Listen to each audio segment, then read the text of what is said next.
Genesis 16. Now Sarai, Abram's wife, had borne him no children. But she had an Egyptian slave named Hagar. So she said to Abram, "The Lord has kept me from having children. Go, sleep with my slave. Perhaps I can build a family through her." Abram agreed to what Sarai said. So after Abram had been living in Canaan 10 years, Sarai his wife took her Egyptian slave Hagar and gave her to her husband to be his wife. He slept with Hagar, and she conceived. When she knew she was pregnant, she began to despise her mistress. Then Sarai said to Abram, "You are responsible for the wrong I am suffering. I put my slave in your arms, and now that she knows she is pregnant, she despises me. May the Lord judge between you and me. Your slave is in your hands," Abram said. "Do with her whatever you think best." Then Sarai mistreated Hagar, so she fled from her. The angel of the Lord found Hagar near a spring in the desert. It was the spring that is beside the road to Shur. And he said, "Hagar, slave of Sarai, where have you come from, and where are you going?" "I'm running away from my mistress Sarai," she answered. Then the angel of the Lord told her, "Go back to your mistress and submit to her." The angel added, "I will increase your descendants so much that they will be too numerous to count." The angel of the Lord also said to her, "You are now pregnant and you will give birth to a son. You shall name him Ishmael, for the Lord has heard of your misery. He will be a wild donkey of a man. His hand will be against everyone and everyone's hand against him, and he will live in hostility toward all his brothers." She gave this name to the Lord who spoke to her, "You are the God who sees me," for she said, "I have now seen the one who sees me." That is why the well was called Bir Lahai-roi. It is still there, between Kadesh and Bird. So Hagar bore Abram a son, and Abram gave the name Ishmael to the son she had born. Abram was 86 years old when Hagar bore him Ishmael. Genesis 17. When Abram was 99 years old, the Lord appeared to him and said, "I am God Almighty. Walk before me faithfully and be blameless.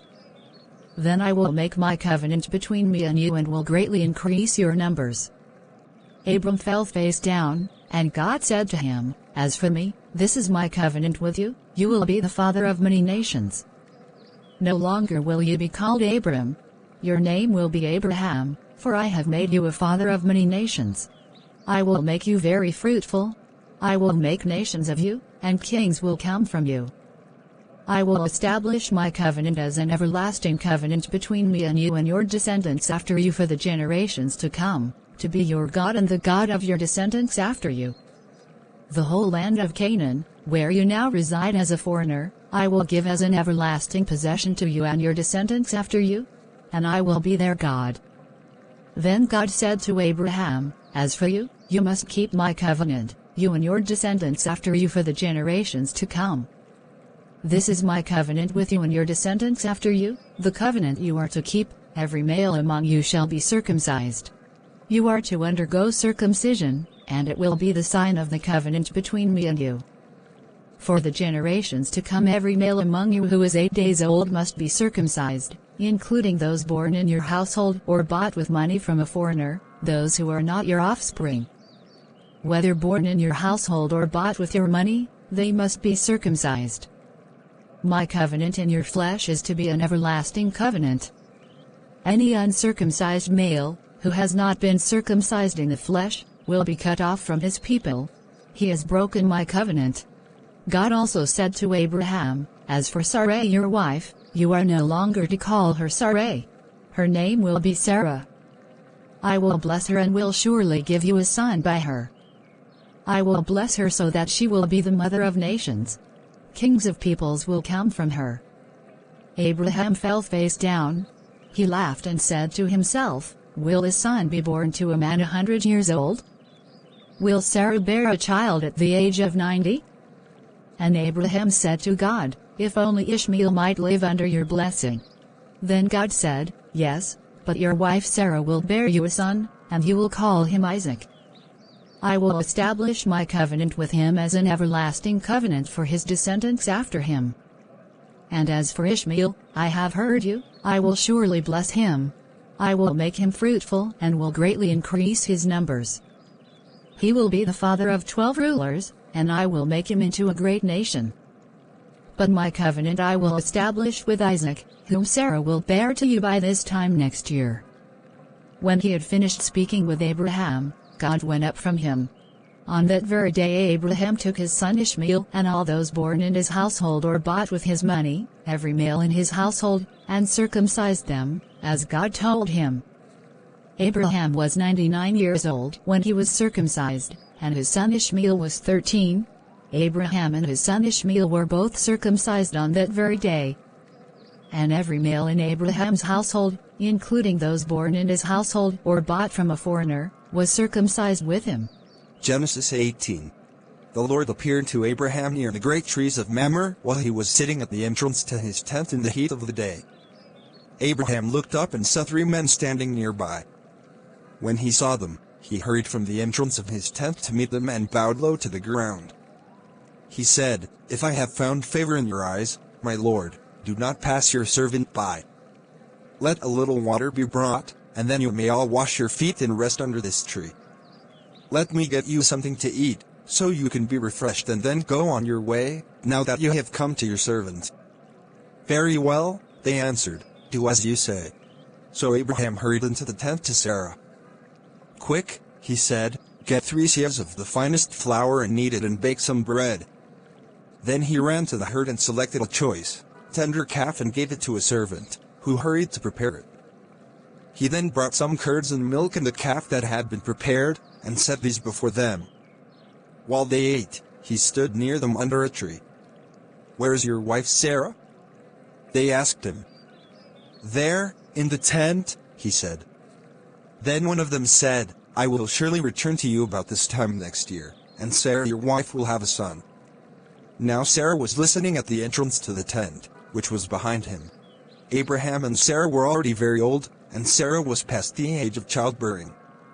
So Sarah laughed to herself as she thought, "After I am worn out and my Lord is old, will I now have this pleasure?"